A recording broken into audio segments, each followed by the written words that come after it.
आज एमसीडी की 5 सीटों के लिए उपचुनाव हो रहे हैं। वहीं गुजरात में भी निकाय चुनाव के लिए मतदान जारी है। दिल्ली में त्रिलोकपुरी, कल्याणपुरी और चौहान बांगड़, रोहिणी और शालीमार बाग नॉर्थ वार्ड में उपचुनाव हो रहे हैं। आज के उपचुनाव को अगले साल होने वाले एमसीडी चुनाव का सेमीफाइनल भी माना जा रहा है। वहीं गुजरात में 5 दिन पहले हुए महानगर पालिका चुनाव में बीजेपी ने एक बार फिर बाजी मारी थी। सभी 6 महानगर पालिका पर बीजेपी फिर से काबिज हुई। हालांकि महानगर पालिका चुनाव में आम आदमी पार्टी का प्रदर्शन भी शानदार रहा। सूरत में आम आदमी पार्टी ने 27 सीटें जीती। दिल्ली में एमसीडी की जिन 5 सीटों पर वोटिंग हो रही है उसका नतीजा 3 मार्च को घोषित होगा। उत्तरी दिल्ली के वार्ड शालीमार बाग से संवाददाता सुरभि की रिपोर्ट देखिए। राजधानी दिल्ली में आज निगम के 5 वार्डों के उपचुनाव को आयोजित किया गया है। इस वक्त हम शालीमार बाग के वार्ड नंबर 62N में हैं। हमारे साथ आम आदमी पार्टी से इस बार जो प्रत्याशी हैं सुनीता मिश्रा, वो इस वक्त हमारे साथ हैं और महिलाओं के लिए इस बार इस सीट को आरक्षित किया गया है और आम आदमी पार्टी की इस जगह से दावेदार जो हैं वो सुनीता मिश्रा हैं, तो उन्हीं से ही हम बात करते हैं। तो मैम, सबसे पहला सवाल ये रहेगा कि इस बार क्या लग रहा है कि पिछली बार यहाँ से भाजपा की जो कैंडिडेट थी वो विजयी होकर आगे आई थी, तो इस बार आपको क्या लग रहा है कि क्या आम आदमी पार्टी अपनी जीत यहाँ पर कर पाएगी?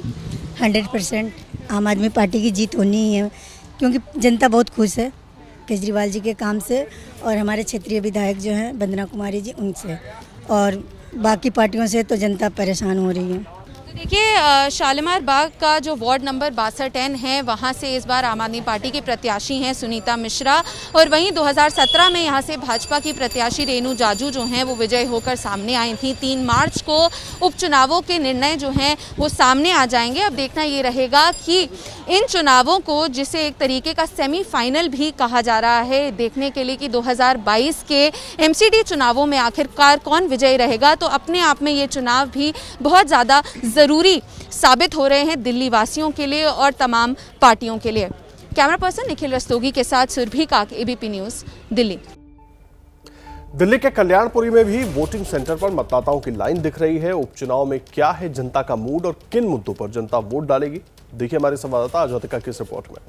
नगर निगम की 5 सीटों पर उपचुनाव की शुरुआत हो चुकी है। इस वक्त एबीपी न्यूज की टीम वोटिंग सेंटर के बाहर पहुंच गई है। आपको बताएं कि कल्याणपुरी में इस वक्त हमारी मौजूदगी है और यहां से आम आदमी पार्टी के जो उम्मीदवार हैं वो धीरेन्द्र कुमार उर्फ बंटी गौतम हैं, कांग्रेस से धर्मपाल मौर्य हैं और भाजपा से सियाराम कन्नौजिया हैं। दीपक जी, कौन कौन से वो अहम मुद्दे हैं जिनको आपने ध्यान में रखा वोट करते हुए? काम के मुद्दे हैं। कौन से वो जरूरी काम है एक महिला के तौर पर जो आप देखती हैं कि आपके इस क्षेत्र में होने चाहिए, शायद नहीं हो रहे हैं? आपका नाम? सुनीता जी। क्या ध्यान में रखकर वोट करके आए? साफ सफाई वगैरह। साफ सफाई जो है आपके लिए अहम मुद्दा है। आपके लिए सर क्या ज्यादा अहम है, साफ सफाई और बाकी कौन कौन से मुद्दे हैं जो आपने ध्यान रखे? मैम, साफ सफाई और विकास मेन मुद्दा है। बाकी गली मोहल्ले साफ सुथरे रहे, स्कूल और अस्पताल सब शुद्ध रहे और बस यही है। मतदान करके लोग बाहर आए हैं और अपनी ये स्याही आपको तस्वीरों में दिखा रहे हैं। 5 सीटों पर उपचुनाव जो हो रहे हैं उसको लेकर सभी पार्टियां दमखम से लगी हैं और पूरा जोर आजमाइश वो लोग लगा रहे हैं इन 5 सीटों पर जीतने के लिए। लेकिन जीत हासिल किसकी होगी ये 3 मार्च को घोषित हो जाएगा और सामने ये बात साफ हो जाएगी कि 2022 में तस्वीरें एमसीडी इलेक्शंस के दौरान क्या रहने वाली हैं। कैमरा पर्सन भूपेंद्र रावत के साथ अजोतिका सिंह, एबीपी न्यूज, दिल्ली। हमारे दोनों सहयोगी सुरभि और अजोतिका इस वक्त हमारे साथ जुड़ गई हैं। सुरभि शालीमार बाग से मौजूद है हमारे साथ और अजोतिका कल्याणपुरी से मौजूद है। सुरभि, सबसे पहले मैं आपका रुख कर रहा हूं, मुझे एक बात बताइए, ये जो 5 सीटों पर उपचुनाव हो रहे हैं, 5 वार्ड्स में उपचुनाव हो रहे हैं, इसको लेकर कितना उत्साहित आम आदमी पार्टी है? क्योंकि गुजरात में बीजेपी ने जीत तो दर्ज कर ली, लेकिन आम आदमी पार्टी की बढ़त, उनका उत्साह बहुत बढ़ा रही है, एक बात। दूसरी बात, इसको सेमीफाइनल के तौर पर कैसे देखें? जी देखिए, सेमीफाइनल में पहले आपका जो दूसरा प्रश्न है उसका उत्तर देना चाहूँगी कि देखिए सेमीफाइनल जो है आम आदमी पार्टी के जो वरिष्ठ नेता हैं गोपाल राय, उन्होंने ही ऐसा कह दिया है। हम जानते हैं कि पिछले महीनों में जब कोरोना काल भी बीता, उस समय में भाजपा जो है वो जो पिछले 15 सालों से एमसीडी में राजधानी दिल्ली के एक तरीके से सत्ता में है, तो ऐसे में आम आदमी पार्टी जो है आम आदमी पार्टी और भाजपा के बीच में 12,000 करोड़ रुपए को लेकर भी काफ़ी बवाल जो है पिछले महीनों में रहा।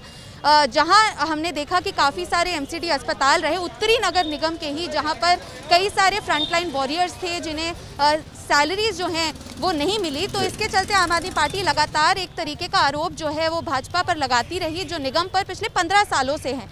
तो ऐसे में ये चुनाव जो है और एक तरीके से सेमीफाइनल इसीलिए इसको कहा जा सकता है क्योंकि 2022 की तैयारियों में अभी से ही आम आदमी पार्टी और भाजपा जो है वो जोरों शोरों से लग गए हैं।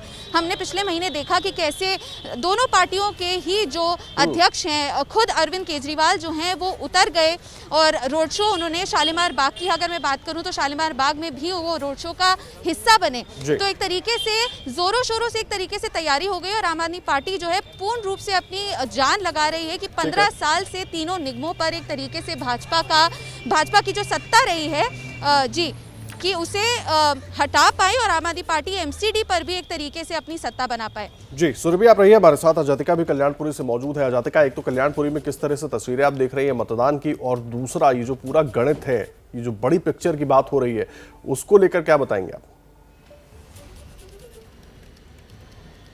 जी देखिए आदर्श, सबसे पहले तो मैं आपको तस्वीरें दिखा दूं। जो मतदाता हैं वो सुबह 7:30 बजे से ही आ रहे हैं, वोट डालकर जा रहे हैं। बड़ी संख्या में आप देखिए, आपको यहाँ पर कई सारे मतदाता जाते हुए अंदर दिखाई देंगे, जो लगातार आपको स्याही भी अपनी उंगली पर लगी दिखा रहे हैं। देखिए कुछ लोग आए हैं, उनसे बात भी करते हैं।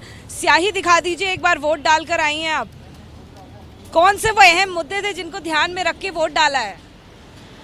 महंगाई को देखते हुए। महंगाई को देखकर। आपके इलाके में जो साफ सफाई है, स्वास्थ्य है, वो भी आपके लिए अहम मुद्दे रहे हैं?